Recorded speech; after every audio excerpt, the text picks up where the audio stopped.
Welcome. Today we're going to get into one of the biggest, most important splits in history, the Great Schism. Right.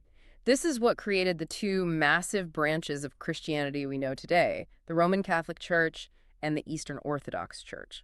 And it really shaped, it literally drew the map of Europe for the next 1,000 years. What's so important to get from the start is that this wasn't one big fight. We talk about the year 1054, but Uh, this was a slow drift. It was hundreds of years of two worlds just growing apart. and it all starts with politics, right? Yeah. Before the church split, the government that held it together split first. Exactly. You have to picture the Roman Empire. It was just too big. I mean, you couldn't run the whole thing from Rome. So they divided it. Yeah. For administrative purposes, they split it into two halves. You had the West, with its capital in Rome. And the East, which eventually set up its new, incredibly powerful capital in Constantinople. And that political split created two completely different worlds. Totally different. In the West, the government structure basically collapses after 476. It falls apart. And into that power vacuum steps the Bishop of Rome, the Pope. Right. He becomes this figure of stability in a really chaotic landscape. So he has spiritual and political power. But the East is the total opposite. The Byzantine Empire is thriving. It's powerful. It's rich. And the main church leader there, the Patriarch of Constantinople, he's important, but he's always operating with a very powerful emperor looking over his shoulder. So from the very beginning, you have two different models of how church and state should relate to each other. And that leads to maybe the biggest and most practical problem of all, language. Yeah, this is something I think people really underestimate. The West spoke Latin. And the East spoke Greek. And for a while, educated people could handle both, but over time, that faded. So you end up with basically an intellectual wall between them. A huge one. Think about it. A theologian in Rome writes this, brilliant, important book in Latin. And his counterpart in Constantinople can't even read it. Exactly, and vice versa. And when you're talking about really complex religious ideas, translation is tricky. Words don't always match up perfectly. Not at all. A Greek word for a concept about, say, the Holy Trinity might not have an exact Latin equivalent. So over centuries, their actual understanding of the faith starts to drift apart just from misunderstandings. And once you can't communicate clearly, that's when you start to see real power struggles. Which brings us to the absolute core of the disagreement, the authority of the Pope. Who gets to be in charge? That's the question. The Western Church, the Catholic Church, made a huge claim. They said the Pope had universal authority. Meaning he was the boss of every Christian everywhere, no exceptions. Right. And their argument was that he's the successor of St. Peter, who they believe was given the keys to the kingdom by Jesus himself. So his authority was absolute. But the bishops in the East, they were not on board with that. Not even close. They were furious. To them, the Pope was the first among equals. Though he was respected, he had a special status. A very special status. But he was an equal, a peer, not a supreme ruler. They weren't looking for a CEO. They were looking for, like, a board of directors. That's a perfect way to put it. The East believed that any huge church-wide decision had to be made by a council of all the bishops together. A consensus. A consensus. They saw this idea of one man in Rome having all the power as, frankly, a dangerous new idea, and neither side was willing to back down. And that power struggle finds its way into the theology, into the actual words of their faith, which leads to this single, tiny Latin word that becomes a massive flashpoint. The filioque. The filioque. Which means what? It means "and the Son." So the original Nicene Creed, the statement of faith that everyone agreed on for centuries, it said that the Holy Spirit proceeds from the Father. Okay. The Western Church, on its own, added filioque. So their creed now said the Holy Spirit proceeds from the Father and the Son. Now, to a lot of people today, that might sound like a really, really small detail. Why was this such a big deal? Well, there are two reasons. First, the theological one. The East argued that this change messed with the whole concept of the Trinity. It suggested there wasn't one single source of divinity, the Father, which was a core belief for them. But the second reason was maybe even bigger, right? It goes back to that power struggle. Exactly. The East was arguably more angry about how it was done. The West just changed this sacred, universal text all by themselves. Without calling a council. Without consulting anyone.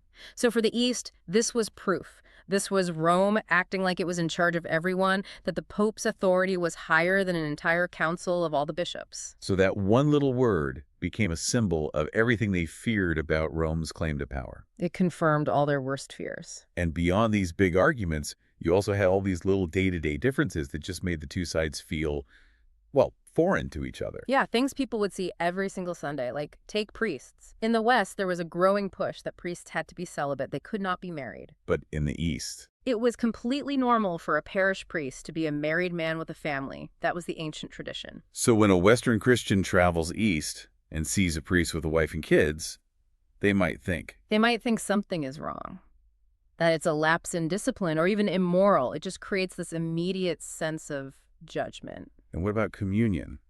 Even the bread was different. It was. The West used unleavened bread, flat bread without yeast, like the bread from the Jewish Passover. Okay, that makes sense. But the East insisted on using leavened bread with yeast that rises. Why? Because for them, the rising bread was a perfect symbol of Christ's resurrection, of new life. They felt the flat bread was too static, even too Jewish. So even the food they used for their most sacred ritual was a point of conflict. A very visible one. These things, the bread, married priests, even the way they made the sign of the cross, they made the division feel real to everyday people, not just to the theologians. So you have all this tension that's been building up for centuries. The language, the power struggle, the filioque, the different rituals, and it all just explodes in the year 1054. Right, the official date. What happens is the Pope sends his representative, a cardinal named Humbert, to Constantinople. And he was, by all accounts, not a very diplomatic person. Not at all. And the patriarch in Constantinople, Michael Cerularius, was just as stubborn. The whole meeting was a disaster from the start. And it ends in this moment of just incredible drama. It does. Cardinal Humbert, supposedly representing the Pope, marches into the Hagia Sophia, the most important church in the entire Eastern world. Right in the middle of a service. In the middle of a service, and he walks up to the high altar and slaps down a formal document of excommunication. Basically a letter saying, you, the patriarch, and all your followers are kicked out of the church. Exactly. An act of unbelievable hostility. And the patriarch's reaction. He immediately excommunicates Cardinal Humbert right back. He publicly burns the Pope's letter. And even though it was technically just a fight between these two men, it became the symbol of the final break. The moment the split became official and seemingly irreversible. And if that wasn't bad enough, the Crusades came along a bit later and basically poured gasoline on the fire. Yeah, the Fourth Crusade in 1204. This was supposed to be a Christian army uniting to fight in the Holy Land. Instead, for a lot of complicated reasons, this army of Western knights gets diverted, and they end up attacking Constantinople. The biggest Christian city in the world. They attack it, they conquer it, and they just brutally sack the city. They stole relics, destroyed art, and killed fellow Christians. The sense of betrayal in the East must have been absolute. It was permanent. After 1204, this wasn't just a theological disagreement anymore. This was a deep, bitter hatred. It made any hope of reunion pretty much impossible for centuries. So after the dust settles, you're left with these two distinct, powerful institutions. In the East, you get the Eastern Orthodox Church. Right. They stick with Greek, they spread into places like Russia and Eastern Europe, and their whole focus is on preserving tradition. They see themselves as the true, unchanged church of the ancient councils. It's also a more decentralized system. The Russian Orthodox Church, the Greek Orthodox Church, they're mostly independent. Exactly. Meanwhile, the West becomes the Roman Catholic Church. It's highly centralized, with all power flowing from the Pope in Rome. And that structure made it an incredible force in Western Europe. It founded universities, shaped laws, and had immense political power over kings and kingdoms. It created this clear line across Europe, a line that separated cultures, alliances, and even styles of government for the next 1,000 years. But the story doesn't completely end there. In more modern times, there have been some positive steps. Yes, thankfully. In the 20th century, leaders from both sides finally started talking to each other again in a serious way. And the biggest moment came in 1965. A huge moment. The Pope and the Patriarch officially and publicly lifted the excommunications from 1054. So after 900 years, they basically said, we take it back. It was a critical, symbolic gesture. It ended the official hostility. And while they're still not in full union, the big issues are still there. They now work together. On things like helping the poor or protecting the environment. Right. The relationship has moved from hostility to friendship and cooperation, even with the disagreements. When you look back, the whole story of the Great Schism is really a lesson in how small things, A word, a type of bread, a question of procedure can grow over time into a massive permanent division. It is, and beneath all the history, it asks this really fundamental question that we still deal with today. Where does authority come from? Is it from a single leader or from the group working together? It's a question that goes way beyond just religion. Good luck with your studies.